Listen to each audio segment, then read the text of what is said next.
I'm Jerry Miller, and this is the Friday edition of the I Love CVille Show. The program airs wherever you get your social media and podcasting content. We try to do the show from a local lens, but we're unafraid to weave national, if not global, topics into the show. Then we just try to localize them. One of those topics will be discussed today in the free speech, college campuses, college grounds, what is permitted, and what just goes way out of bounds. That topic on today's show. This past Tuesday, nearly every college and university president in the Commonwealth gathered at UVA to share ideas on this topic. Glenn Youngkin, the governor, was there as well. I'll give you a rundown of what we're going to talk about today. We will chatter the listing of a pretty prominent building in town, and that's Common House. That's online. Common House is a gorgeous building, 7,500 square foot, right down the street from us. I mean, like a block and a half, 2 blocks from us on Market Street, adjacent to Brown's Lock and Safe. Don't worry, Common House not going anywhere. They will remain as a long-term tenant. I've been in there many times, just completely remodeled in 2016, absolutely gorgeous, a full-service restaurant, a couple of bars in there, there's an event space, a co-working space, a lounge. Pretty spectacular building from the outside and the inside. We'll talk about that on today's show. Let me know when you have those photos ready to go. Also on the program, we'll talk the statistic that came up on Real Talk this morning. Keith Smith was drilling down into Paragon. This caught me off guard. Year to date, so from January 1, 2023 until December 1, 2023, I mean, you got 11 months of data there. The houses that are existing construction, not new construction, only existing construction, single-family detached homes, roughly 250 units sold, half of them all cash deals. Think about that. Really puts in perspective the wealth within the community. $850,000 and up, existing construction, single-family detached. Roughly half of the homes were all cash deals and required no financing. I want to unpack that on today's show. I want to unpack a regional transportation system on today's show. If you want affordability or if you want more housing units in this area, you better figure out a way to make the Transpo more robust and more reliable. And I don't think what the transportation system looks like for the future, if we're going to head in that direction, I don't think it looks anything like what we have today. We'll unpack that topic on today's program. The storage, prime storage on 250 going up Pantops Mountain to Shadwell and Keswick. It's that climate-controlled storage building right next to Coors Brothers, right next to Greg Bartlesky State Farm. If you're going up Pantops, it's on the right-hand side. If you're going up to Keswick, that storage infrastructure is currently for lease. We'll highlight that on today's program. 5,500 square feet. I mean, it's ginormous of industrial space. We'll highlight that listing on the program. I want to talk Virginia basketball on the show. Judah wants to talk taxes. We'll also discuss if students and teachers should be punished for taking free speech entirely too far. Why don't we go to a two-shot first? Welcome, Judah Wickhauer, to the show. Is that a new zip-down sweater you're wearing right there? Is that an Ann Wickhauer original?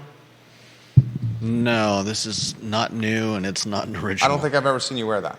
Have you worn that to work? I couldn't say. I don't think you have. I've had it for I don't know how many years. I think that is new to the I Love CVille show. Looking sharp over there, Judah Wickhauer. How about the photos of Common House and the listing? Do we have those we can put on screen? In just a second. Okay, fantastic. I'll give you the nitty-gritty. I find this intriguing. I find real estate intriguing. It's 206 West Market Street. Two of the best commercial brokers in the area, and Johnny Pritzloff and Jenny Stoner of Tallheimer have the listing. 7,500 square feet. If you haven't been inside Common House, you are missing just an incredibly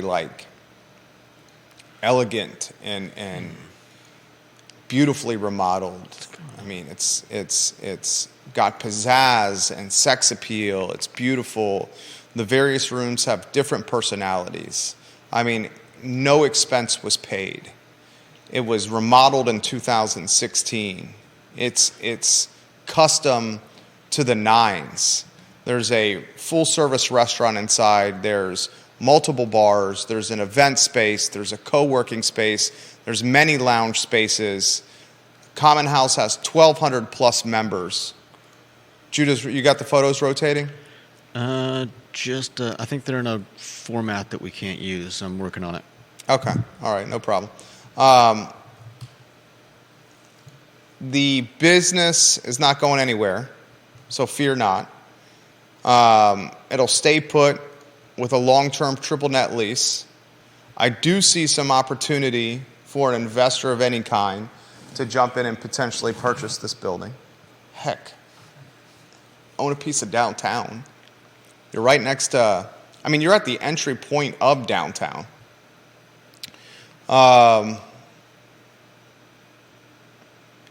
There is a lot of opportunity when it comes to commercial real estate right now. And I am one who is a glass is half full kind of guy and bullish on most things. I think this opportunity to get into office space is one that we'll look back on as being one of the best times to purchase in our generation, or heck, multiple generations. You're buying buildings at discounts in a lot of circumstances, buildings that are afterthoughts in the present, that have a bright future.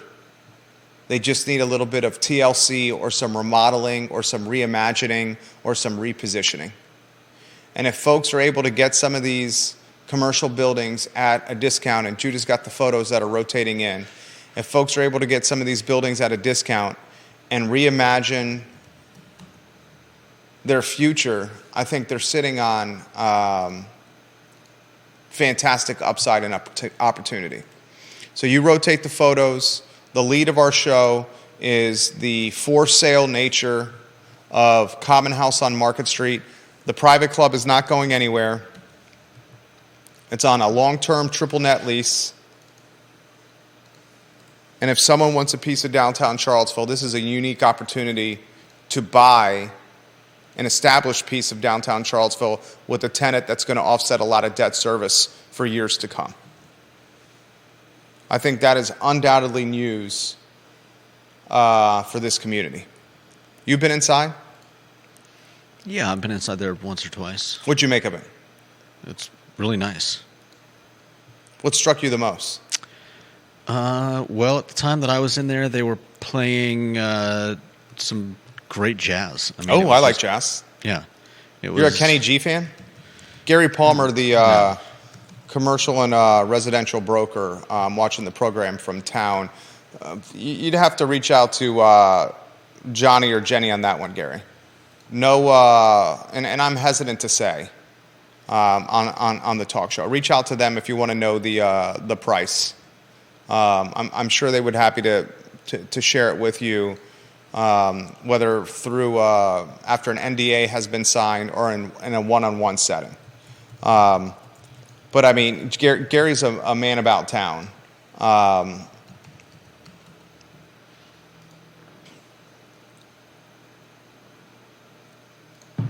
I would not be surprised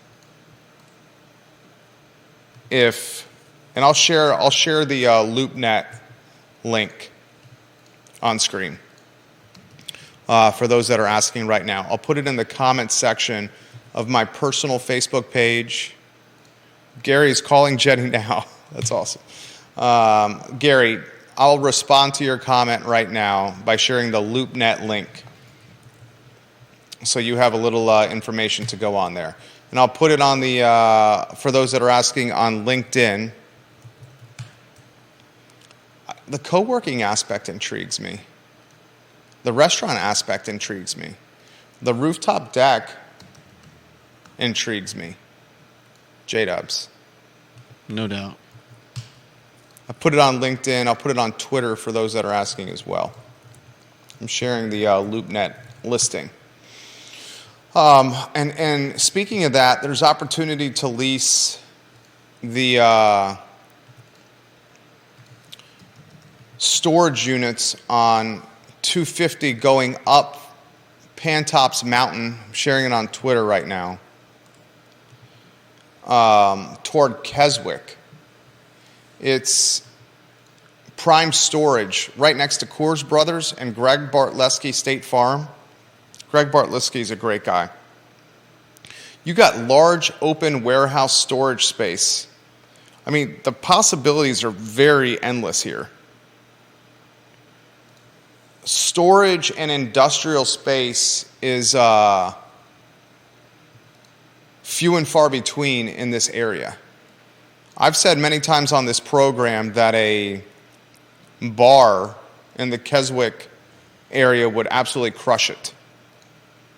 I'm not saying this is an opportunity to do one, but bar, brewery, that type of concept would do very, very well in that area because of the proximity to rooftops and wealthy rooftops at that.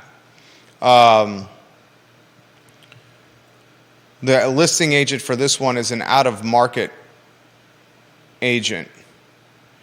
But I put that in the I Love CVille news cycle because I think those storage units could be pivoted. I mean, they're basically in a box right now. Could be pivoted or evolve into a number of things. Now, you wanted to talk taxes.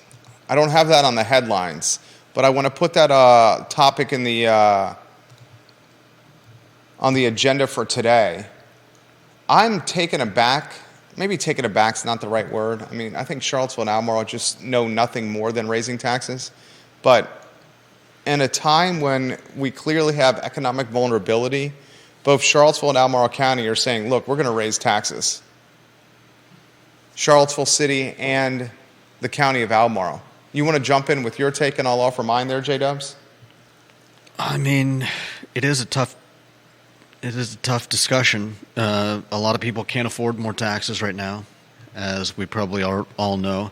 But at the same time, if there are things that the city and the county want to do, and I think we agree for the most part that we want the city and county to do things, fixing the sidewalks. There are other projects. I think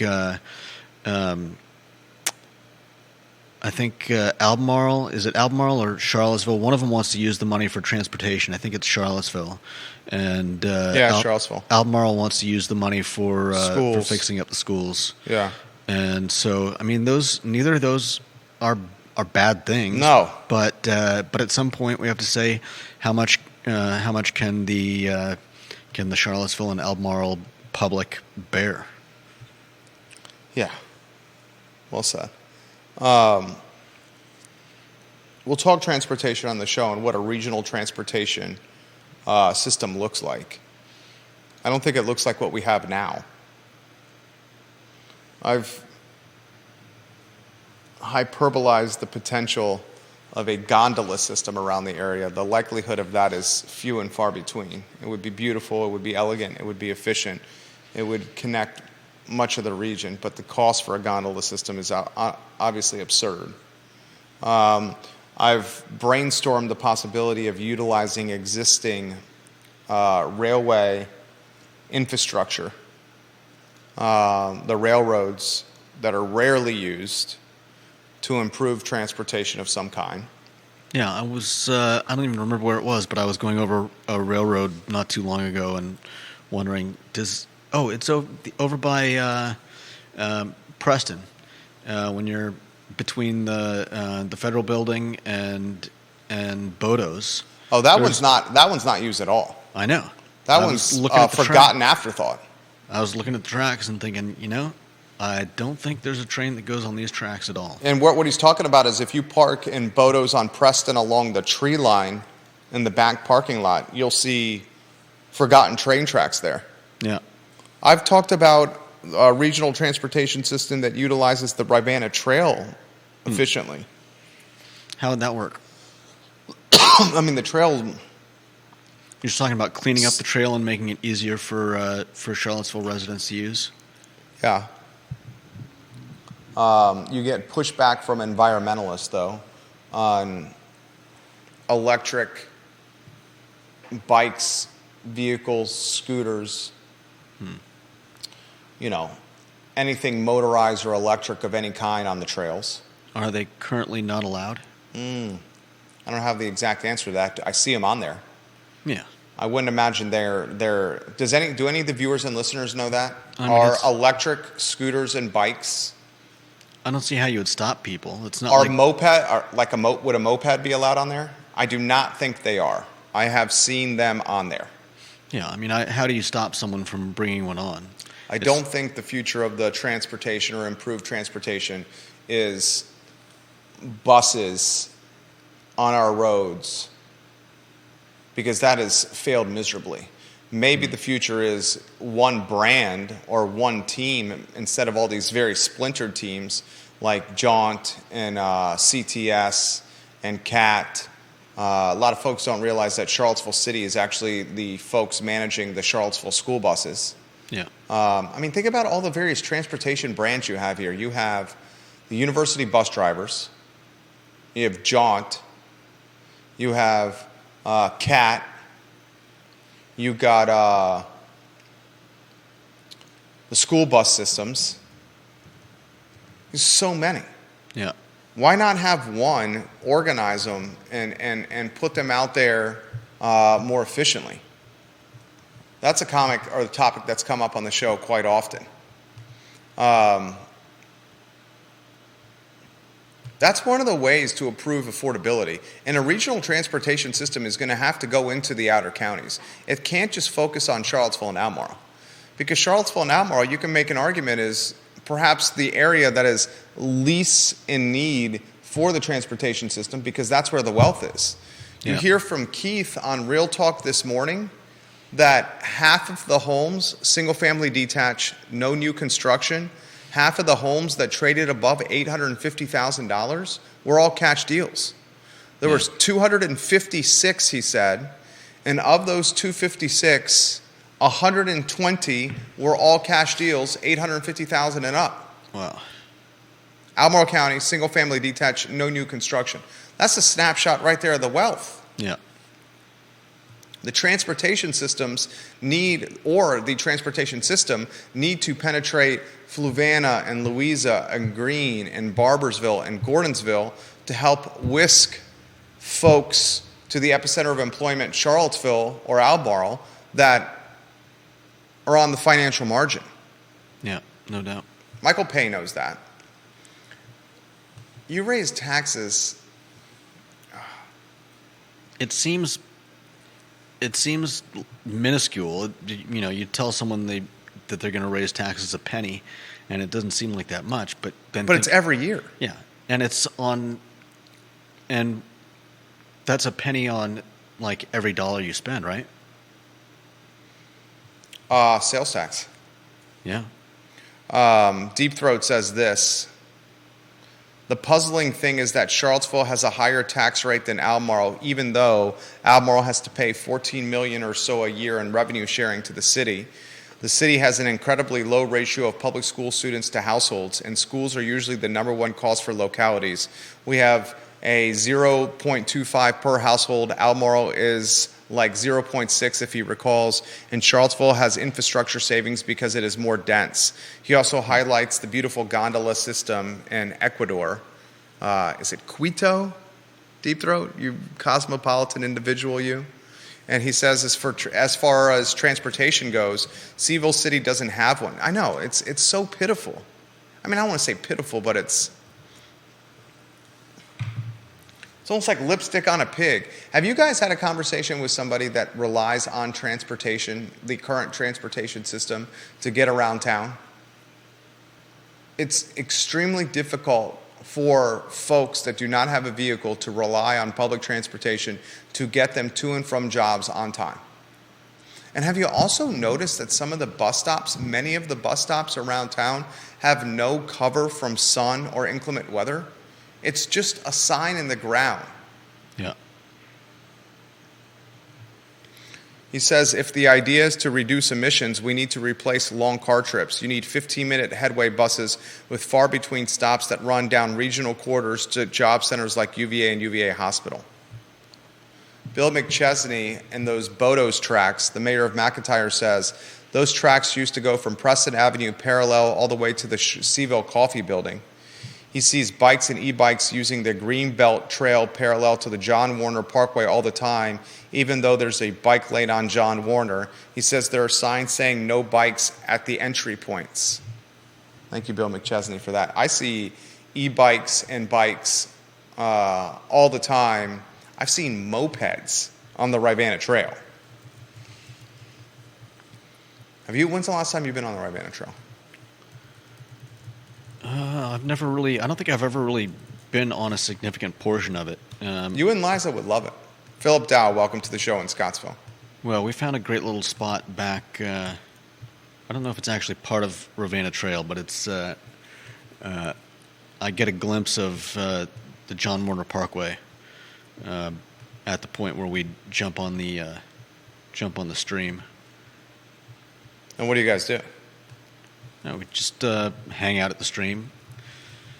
There's a little outlet over by over at the bottom of the Park Street Hill, and we hit that and take a short little trail back to the stream. And there's some rocks where you can skip across the water. The rock skipping.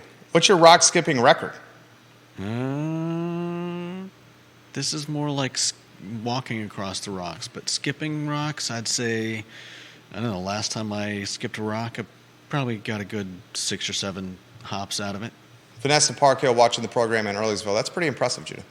Common House, just the real estate. The business is not going away, Vanessa. In fact, if someone purchases the property, and I'll give you a couple other facts of Common House being for sale at 206 West Market Street. 7,500 square feet, 10 parking spaces,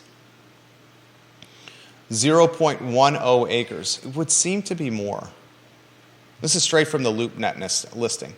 The building was built in 2000, and the building was built in 1913, but it was renovated in 2016. It's 2 stories. Class B. I thought it would be Class A, but it's Class B.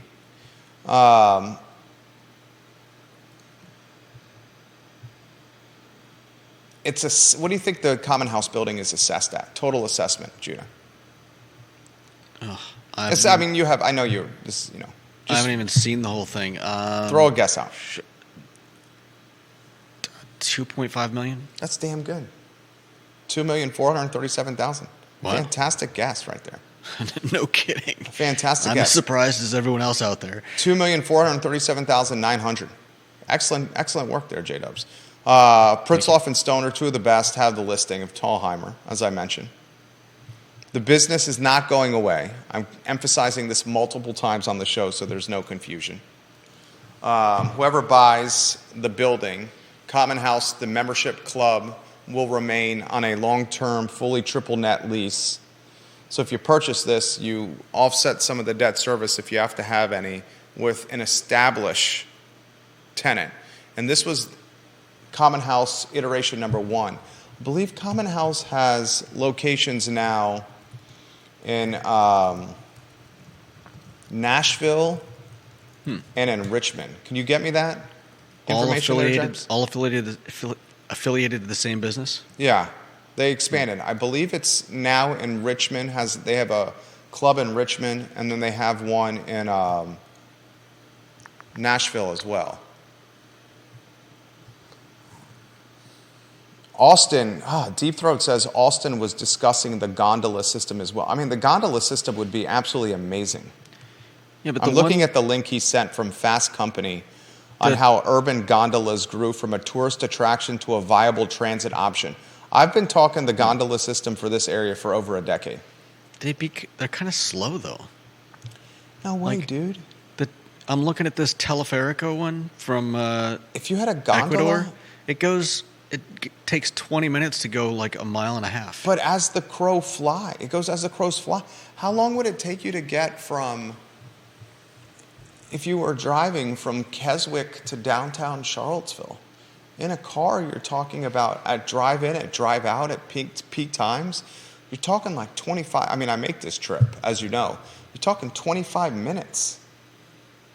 But would you have one gondola? Where would are you saying that everybody would have to go and park at a particular spot and catch the gondola? It'd be like a park and ride. You've seen how efficient they are on ski slopes, right? It's a pipe dream right now. The cost of that would be, I have no idea what the cost of that would be. It's a pipe dream right now. We are in agreement that what they're doing right now is not working. You give me that? In terms of they're not reliable or transportation? efficient.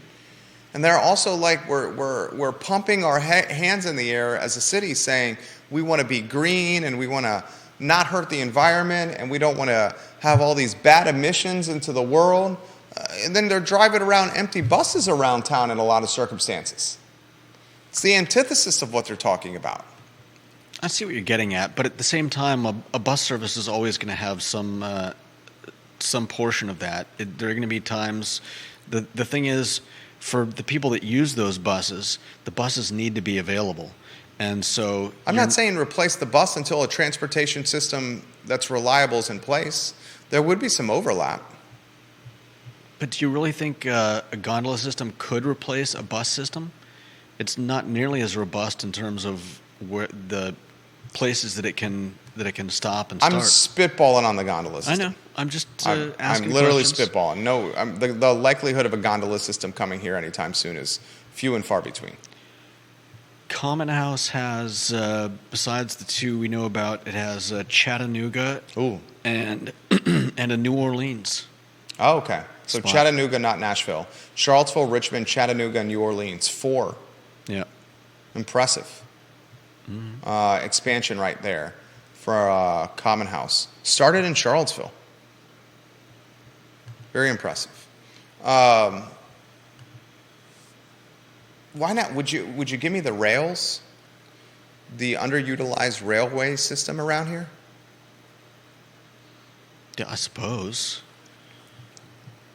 I mean, imagine though the slowdown of traffic if Preston was cut off, 4, 5, 10 times. I don't know how often a train would go through there if it was viable, but you're talking about more places where traffic is going to come to a standstill while a train goes by.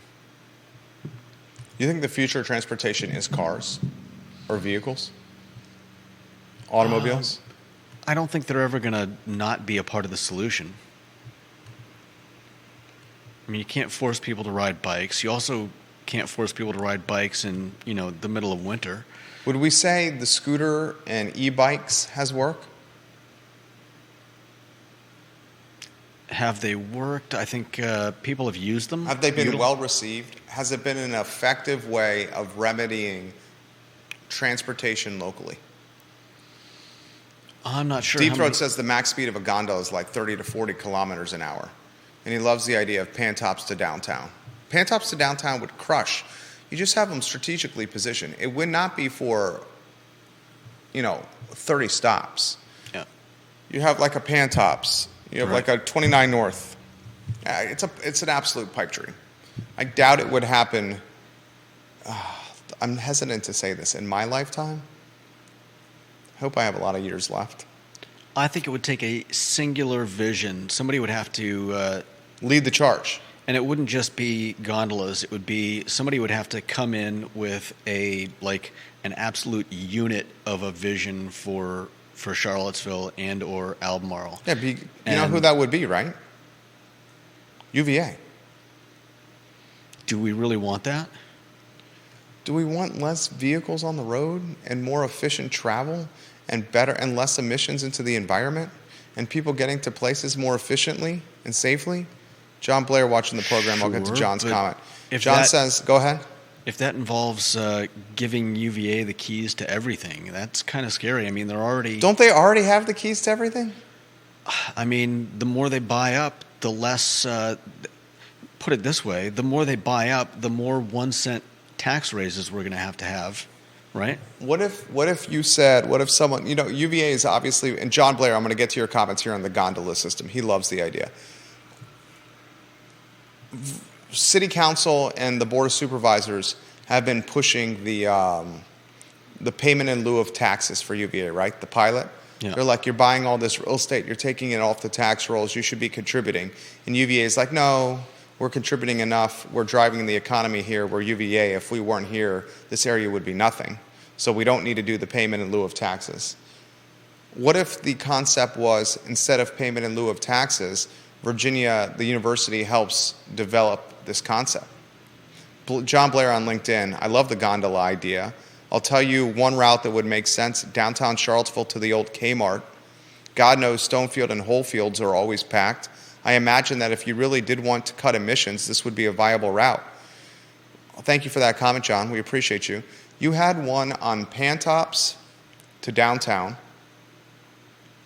You could have one on 29 North, Forest Lakes, Hollymead to downtown or UVA.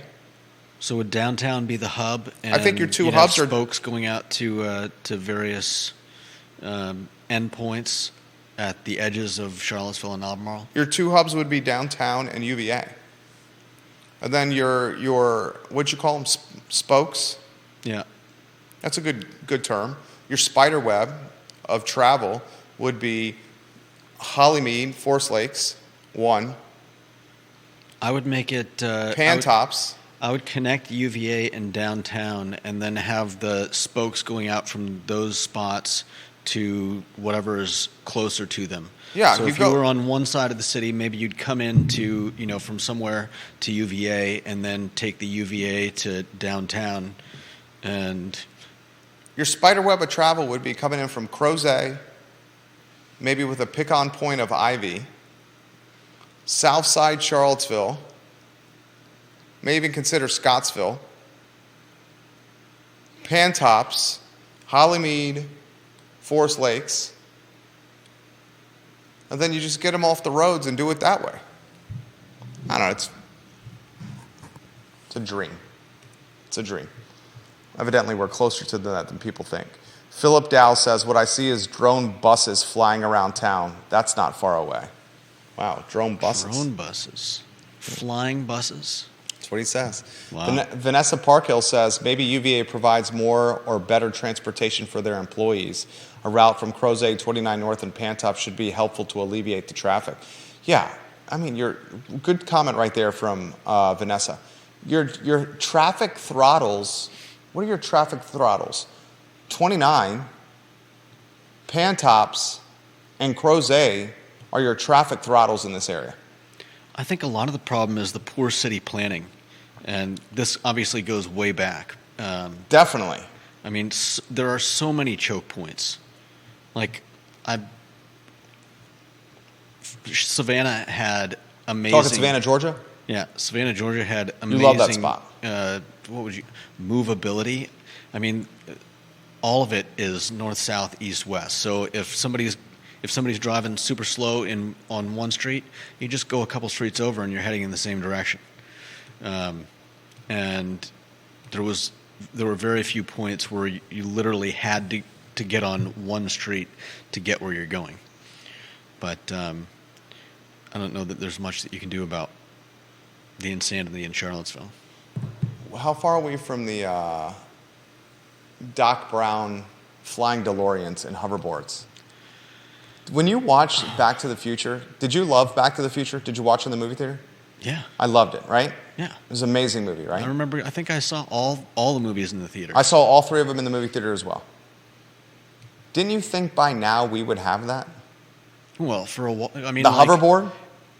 They almost had hoverboards like 20 plus years ago. I remember them being in like Toys R Us.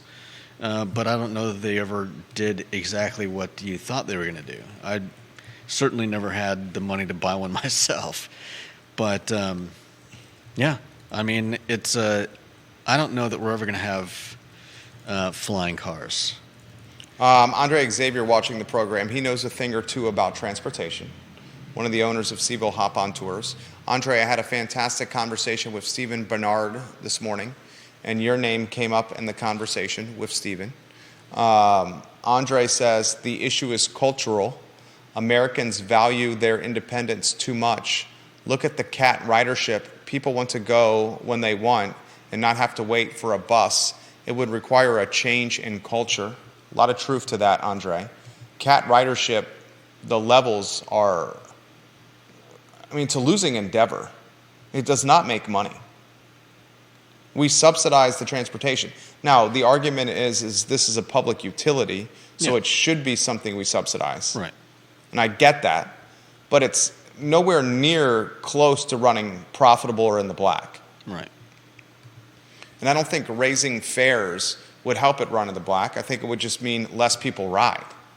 So it's just seen as a utility that's needed for a jurisdiction to operate. Mm-hmm. Philip Dow says New Orleans would be a good city to study. You can get anywhere in the town using the trolleys, no car needed. I've gone to the Big Easy, to NOLA, and the trolley system is amazing. We got around all throughout our time in New Orleans on the trolleys and never drove whatsoever. I mean, that's one of my favorite things about going to Manhattan. Now, the subways are an adventure by themselves, especially as the day matures into night. My wife refused to ride the subway after midnight, which is understandable.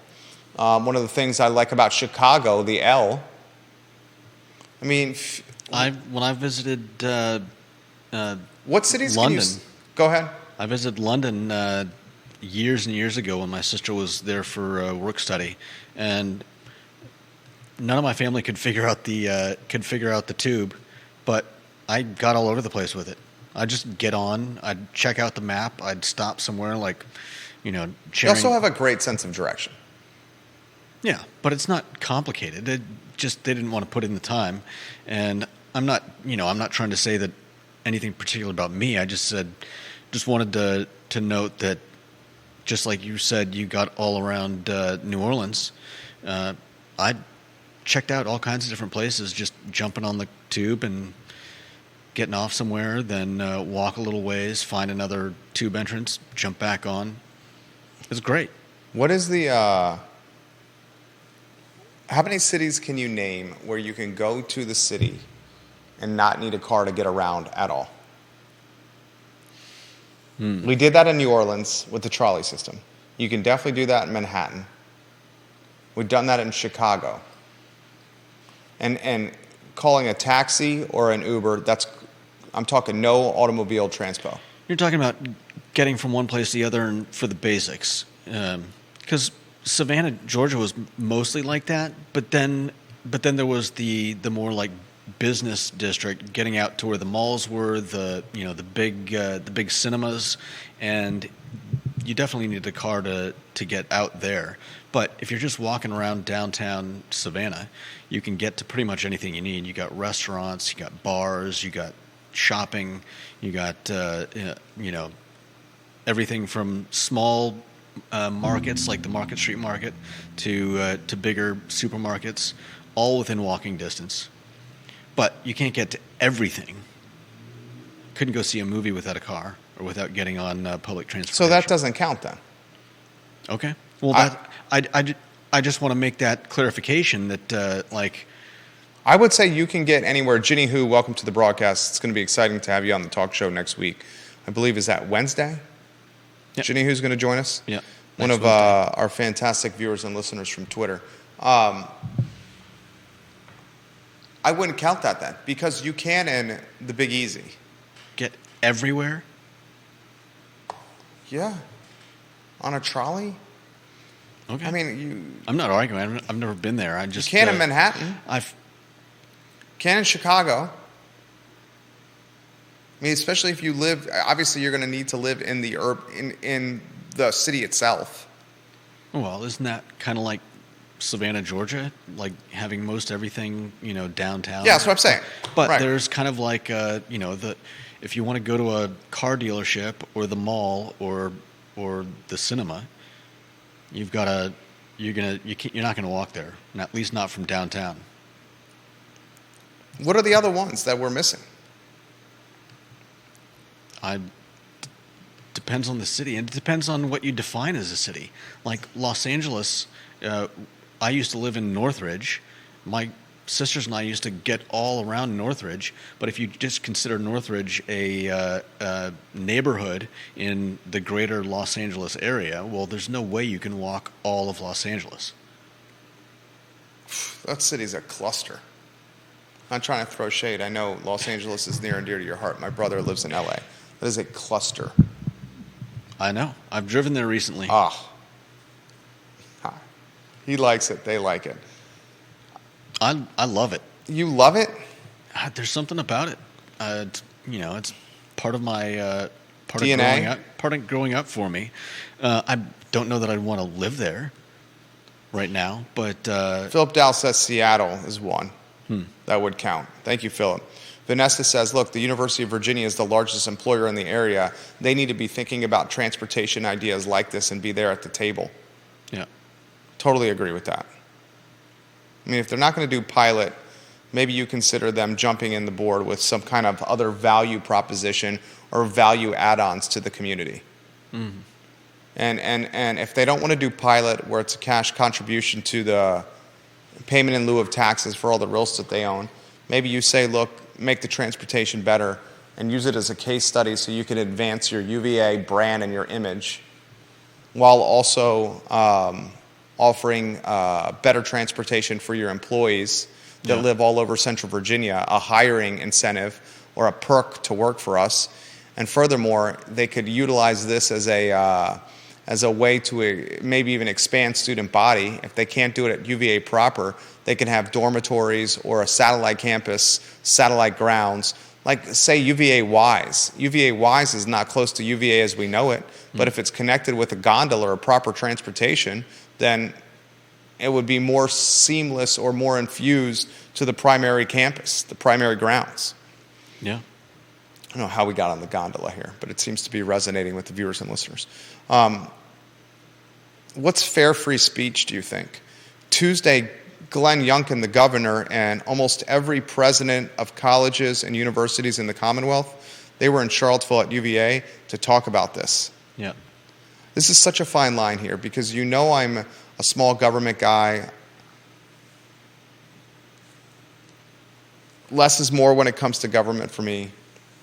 Lean somewhere in the libertarian circle, not fully libertarian, but have libertarian appreciation for certain concepts of what libertarian stands for. But it's just gone too far. You're saying free speech is going too far? It's gone too far.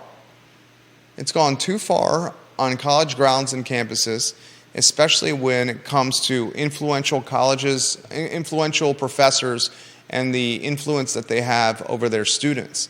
I mean, some professors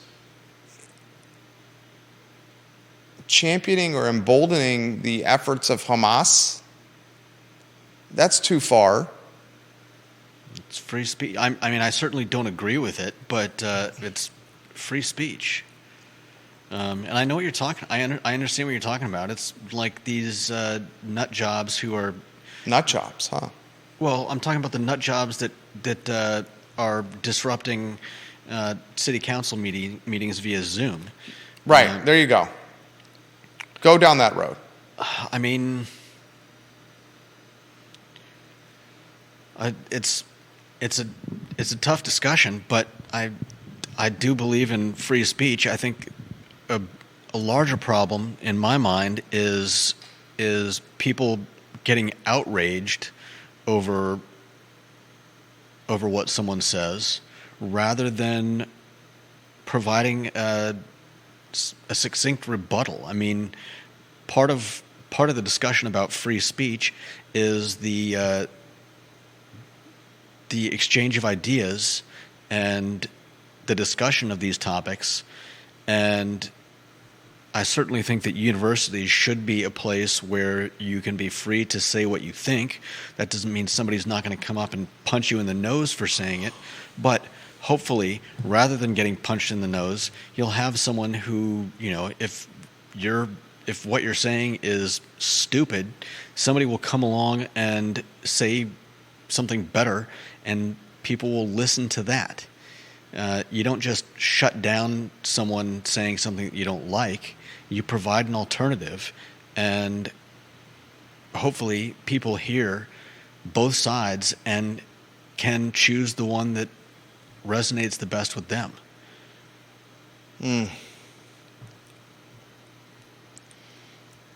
You have, at some Ivy League schools, trucks with digital monitors driving through campuses, identifying or doxing the students and professors that voiced their support for Hamas. Did you see that? No. You have some professors giving extra credit to students who voice or outline their support for Hamas in class or through tests. Would that that sounds like teachers being against voicing that kind of thing. Or pushing their personal agendas. Yeah. Either way, I think one thing we have to remember is that freedom of speech is there to prevent the government from taking control, shutting someone down. Yeah, taking control. It doesn't mean that you can walk into it doesn't mean that you can walk around saying whatever you want and not expect there to be consequences. But hopefully, if you're expressing your beliefs, if you're saying the things that you're saying in a genuine manner, and not just trying to be What do you call them, a D whistle? Is that what's the phrase you like to use on the show? Did I use a word like that? You use something, you like a phrase like similar to that. D whistle? I mean, I'm abbreviating what the D stands for. I don't remember saying anything like that, but yeah, I mean, a jerk. Let's just say jerk. You've got people walking around with signs that are clearly meant to be divisive. Yeah. At some point, you have to say, "Look, you're not saying this. You're not doing this. You're not the things that you're presenting are not being done in good faith." But that being said, someone is still allowed to do those things, and hopefully, I would prefer there to be. I would prefer someone to come out and argue against those. I think what we need is more robust balance. More robust argument so that people can hear both sides, rather than, as I said before, this outrage and a desire to silence people that you disagree with. So I'll ask you a very pointed question before we go to the next topic. If you're a University of Virginia employee or professor, and you utilize your platform or position as an employee of UVA, a professor at UVA, to, in vocal fashion, support Hamas and what Hamas was doing in terroristic attacks in Israel, should you face accountability, repercussions, or punishment? I'm inclined to say no. What I would prefer is What I would prefer is the school provides a place and the ability for opposing views to be heard, so that, if a teacher wants to espouse those views, fine. Students, sadly, I think a lot of students are probably in line with those types of comments, But I'm sure there are. I don't think a lot are. I think some are. Yeah. I don't want to use a lot. Okay, that's fair. I think some. What I would like is I would hope that when I was in school there, I would have been able to see, hey, this is not what I believe in, or this is not right. Yeah, and what I would like, what I would prefer to just straight up shutting them down, firing them, silencing them is an. So you say no to accountability or punishment? I would rather have an open forum where opposing views can be heard, so that people can make their own decisions. Fine line. Derek Bond, what's I up, don't- buddy? Thank you for watching the show. I come from a long line of I know you do. of Jews I know on my you do. dad's side, so I have no particular love for Nazis. I know. Or neo-Nazis, or whatever whatever you want to call them. But at the same time, if they want to say those things, then they can say them. And Ginny, who hopefully says- somebody will counter them, and those of us with minds can make our own minds up. Ginny Who says hate speech is free speech. Calling for genocide while legal to say should be called out. And freedom of speech does not mean freedom from consequences. Yeah. Right. Right. Here's the last question. If you're a tenured UVA professor, tenured essentially means you're not going to get fired. Right. If you're a tenured UVA professor and you use your tenured UVA professor platform to support Hamas, Nazis, racists, my standpoint, there should be consequences and accountability. That's fair.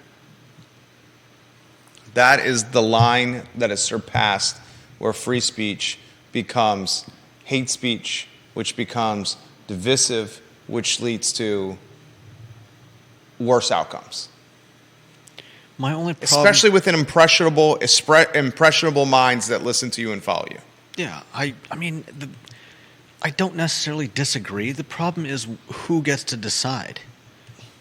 Like, that's my big issue. Once you go down that road, it becomes, well, who decides? So what if? And that's what they were trying to determine on Tuesday here at UVA. You had 17 of the 23 leaders of private institutions in the Commonwealth and almost every president of public colleges in UVA in the Commonwealth on grounds at UVA on Tuesday with Governor Glenn Youngkin. Mm-hmm. That's what they were trying to figure out. That's what they're discussing. I don't know. That's if what they were figure discussing anything out. with a plan of trying to figure it out. Yeah, I mean, like, what if a school decides that espousing white supremacist views is bad, but espousing pro-Hamas views is okay? I think you're nitpicking there.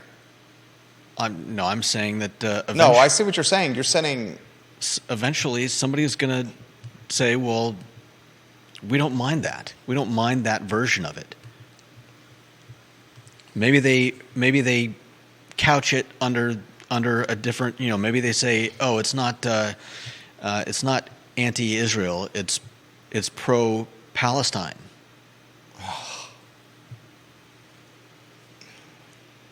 I'm not trying to.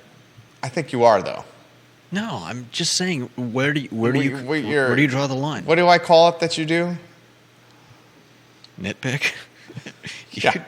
I mean, you do too, but okay. I mean, Being a contrarian for the sake of being a contrarian there. I can just see problems down the road with. I see it. I see it. But we just had a city council ban Zoom comments during public meetings because people were utilizing public commentary for Nazi rhetoric. So city council just shut it down. Yeah.